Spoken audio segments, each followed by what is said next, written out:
Good evening. My name is Shayna Rogers, and I'm a student here at OSU and the Director of Environmental Affairs for the Associated Students of Oregon State University. It's my pleasure to welcome you to the first Community Sustainability Town Hall meeting. I'm especially excited to be here because I've lived in Corvallis all of my life. I went to Fairplay Elementary School, Sheldon Middle School, and I graduated in 2005 from Crescent Valley High School.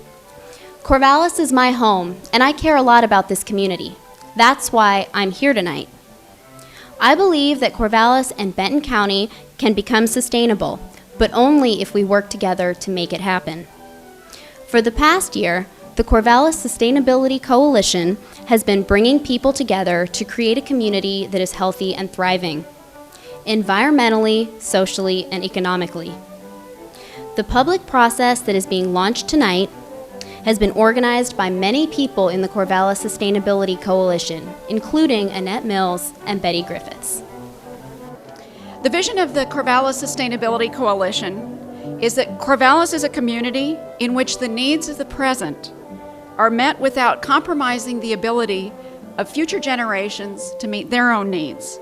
It is a flourishing and thriving city with a vibrant economy that respects, restores, and cares for the community of life. During the past year, the Corvallis Sustainability Coalition has been building a collaborative network that includes over 90 organizations, nonprofits, businesses, faith communities, educational institutions, and government entities. The Vision 2020, more than 10 years ago, our community came together to develop a plan for the preferred future of Corvallis. This resulted in the Corvallis 2020 Vision Statement, and there's a copy on your tables and a display out front. It was adopted in 1998, but it is just that. It is a vision statement. It's a visionary document and an idea of what residents 10 years ago wanted our community to look like in the year 2020. What we hope to accomplish tonight is to begin the work on a sustainability action plan based on this vision and your great ideas from this evening. Our theme is Focus on the Future, Action in the Present, and it will take all of us sharing from the richness of our diverse backgrounds, the informed experience and creative ideas that will help us to become a sustainable community. The goal of the community process that we're beginning tonight is a community sustainability action plan by December 2008. That's just 8 months away. Now, we've put together a diagram to help explain the action planning process. The orange ovals represents the 3 town hall meetings. There's tonight, and then we're having a second one on June 25th, and the third one will be on October 7th. And the purpose of tonight's meeting is to gather ideas from you that will be used to help develop a viable action plan. We'll also be asking you to consider joining work groups that will focus on different topic areas related to sustainability. Those work groups will use the ideas that we gather here this evening, and they will also collect additional ideas and data from other parts of the community. And then using what they have collected, they will draft target goals, measurable objectives, and action strategies for each topic area. At the second town hall meeting, the work groups will report back on what they've come up with, goals, objectives, and actions that they are proposing. And then participants at that second town hall meeting will have an opportunity to give their feedback and tell us whether we're on the right track or not. We're going to be working with the OSU Survey Research Center to do a scientific random survey to gather input from a broad cross-section of the community. At the third town hall meeting, participants will have an opportunity to make any final adjustments and to register support for the action plan. Our target date for presentation of the plan to the community is December 2008. And we envision a plan that will include a series of action strategies for local government, for the business community, for organizations and schools, and for all individuals. So this will truly be a community action plan, and we need everyone to be responsible for helping to implement it. One of the people who's here tonight, who's helping to guide us towards a more sustainable future, is Mayor Charlie Tomlinson, who will say a few words. I want to welcome you tonight, and I'm so proud to be your mayor. This is the most difficult thing, the most important thing that our community will embark upon over the next number of years.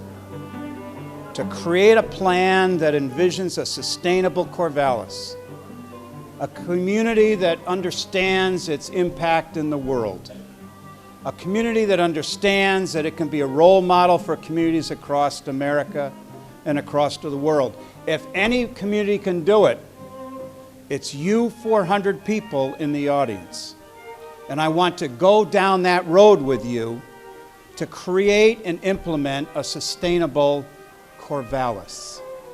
Over 800 U.S. mayors have signed the U.S. Conference of Mayors Climate Protection Agreement. I am one of them.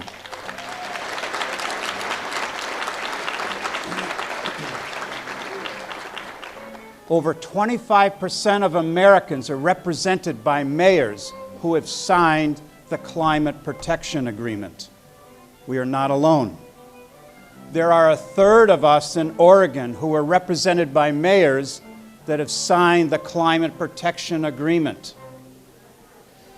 We have work to do. I look forward to your work and your work products. But the important thing to remind ourselves at the end of the day is that we have to get it done. Thanks very much. So our job tonight, Linda and I, are to set some context. I think what you all have recognized is that we live in very interesting times and we seem to be at a turning point. The thing is that since humans were young, we've had plenty of resources to take care of ourselves and to meet our needs. And what we're recognizing in the last few decades is that we're running up in a collision course with the Earth's capacity to be able to continue to meet our needs. Now, almost 300 years into the Industrial Revolution, we're starting to see the limits of what the Earth can provide us. So our first response to that, beginning about 40 years ago, was to, through regulation, to sort of minimize the damage that we were doing. That's still an important strategy, but it's clearly not enough, and we need to be more proactive in addressing the concerns that the Earth faces. So the turning point that we're talking about is this embrace of sustainability. And rather than just do less harm through regulation, what we're trying to do is to get at the root of the problem and identify ways to live that don't create the problems in the first place. So what is sustainability? When you boil it down, it comes to this, that we need to figure out a way to live that meets our needs currently without jeopardizing our children's ability or our children's children's ability to meet their needs as well. Now, there's been a very important realization just in the last few decades that this is not just an environmental movement, nor is it just a social movement, nor just an economic movement. And what we've discovered is that there's a very strong interrelationship between all three of those things, that our economic viability is dependent upon our environmental health, is also dependent upon our social well-being, and that when we try and trade off one to benefit one of the other two, we end up losing in the end because it's simply not sustainable. At the Corvallis Sustainability Coalition, we've put together a set of guiding objectives that we think are going to help us with these difficult questions. We're hoping that you'll make use of them tonight in answering some of the questions that we'll put to you. So I want to do a brief explanation of each. Linda's going to share some stories around each of them of things that are happening in this community. So the first guiding objective says that we need to reduce and ultimately eliminate our community's contribution to fossil fuel dependence and to our wasteful use of scarce metals. What we're discovering is that our dependence on foreign energy sources makes us economically vulnerable and prone to engagement in ever-widening world conflict. We're also realizing that even if the source were abundant, that we get into trouble whenever we burn this stuff, and that in doing so we start to create problems and impact our quality of life and our health and, in the end, our economy. The good news is that our ability to conserve energy and develop new strategies and new sources for energy is within our grasp. The city of Corvallis has been using biodiesel, for example, in all of its diesel vehicles since 2003. For the next fiscal year, the city will use biodiesel from a local producer that does not use raw materials that compete with food production. Instead, the company uses vegetable oil or oil from sources such as Kettle Foods. OSU is a charter signatory of the college and university president's climate commitment, and it will house the new collaborative Oregon Climate Change Research Institute. It's doing energy conservation projects large and small, including a new heating plant that will reduce the university's greenhouse gas emissions by about 38%. OSU is also going to install a large solar electric and one large solar hot water project this summer. And all of the faculty, staff, and students have prepaid passes to ride on all of those city biodiesel-powered buses. We need to reduce and ultimately eliminate our contribution to dependence upon persistent chemicals and wasteful use of synthetic substances. This is an objective that I think hits home given some of the recent stories about the pharmaceuticals they're finding showing up in our water supply. So every time you take a sip of water, you're also getting caffeine and barbiturates and antidepressants. And, you know, this hasn't made me feel better. And I think what we've discovered is that we've been very clever about creating materials that serve some very vital uses for us, but we haven't been as clever in shepherding them when they're done with their useful lifestyle, and so they're showing up around in our waste streams. Since I have a cold tonight, I should be drinking more water. Good Samaritan Regional Medical Center uses products from Coastwide Laboratories' Sustainable Earth line.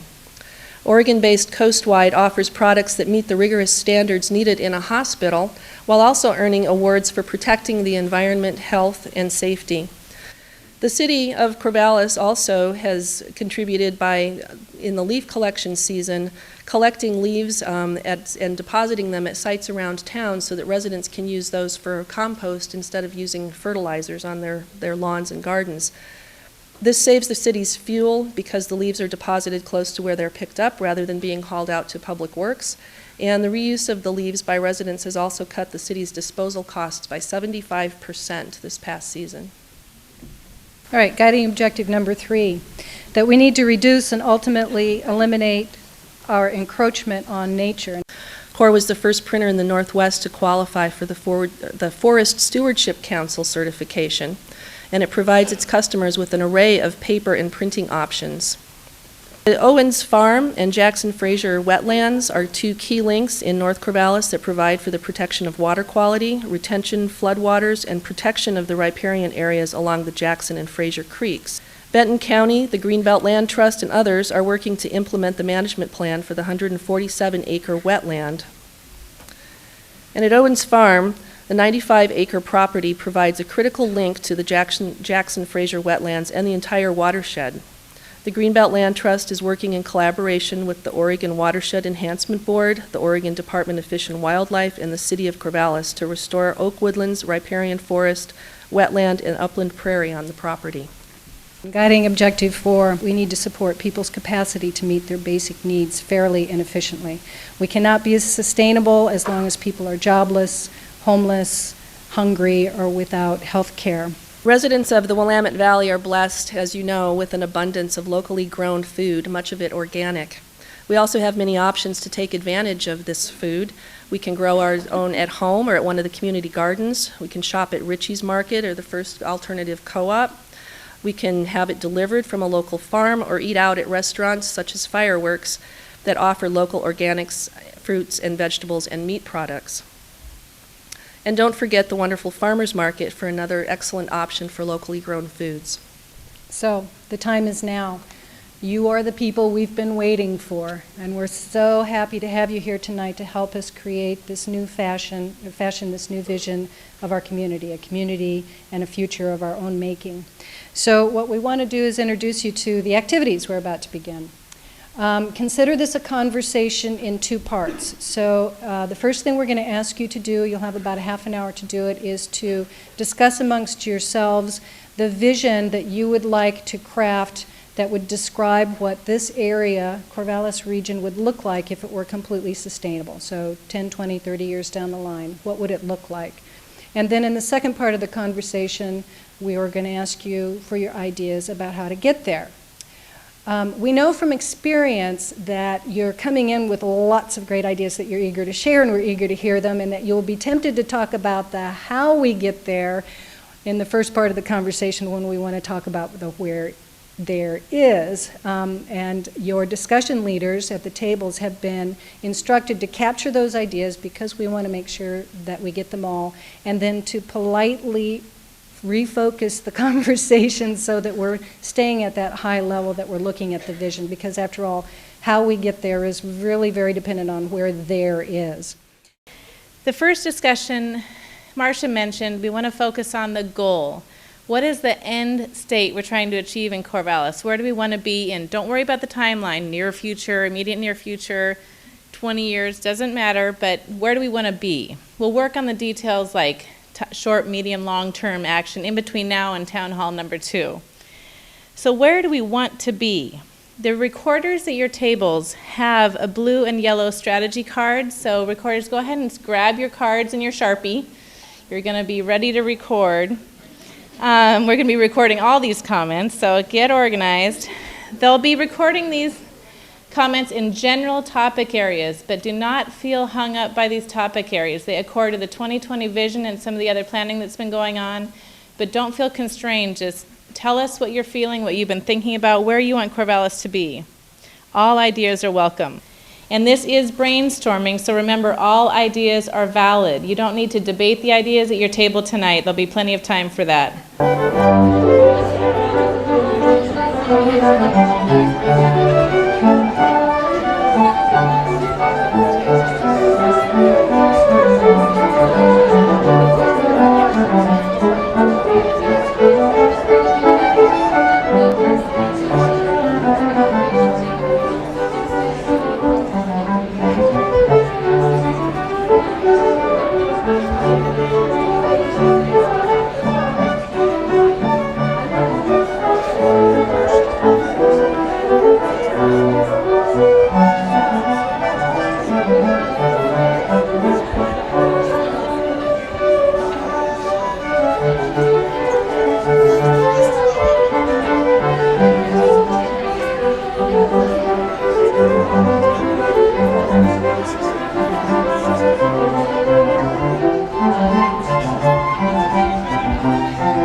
create an investment fund that can support new small businesses, basically.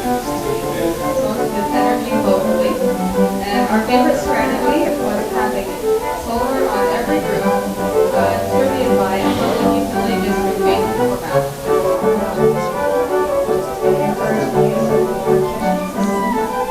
Our goal was consistent with regionally available resources.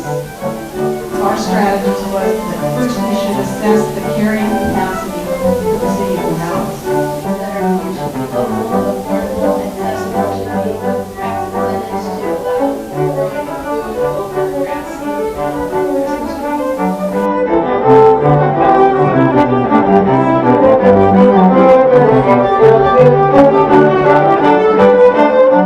All of the ideas that have been shared tonight that are on the blue and yellow cards and on the other sheet will be collated and put down exactly as they are, and none of your ideas will be lost.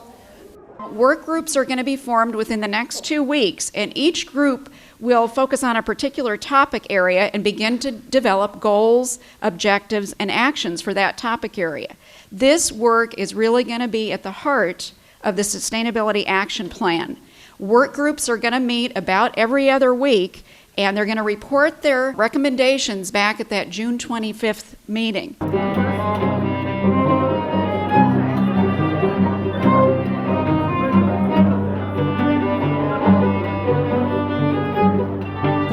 This year, I've been taking an AP Environmental Science class at Crescent Valley High School, and I have learned and become aware about many of the challenges and problems that my generation face. And we know, and the problems are really tough, as you all know, and we can't solve them alone, and we really need your help. And by being here and participating in this process, you have shown your commitment to our future. Our generation should be working to solve many problems that this world is facing. I am a member of the Sustainability Coalition's Waste Prevention Task Group, and we're working towards a completely waste-free community. Like Eric said, we need you guys to continue to help us achieve those goals. The decisions we make today will affect our future and future generations. This world is in our hands, and we need to take care of it. We are all excited to be the change. Tonight is the beginning of a brighter future for Corvallis. It's our chance to show the world a good example. The world is our responsibility. We have to make it happen. We are the future. And we need your help.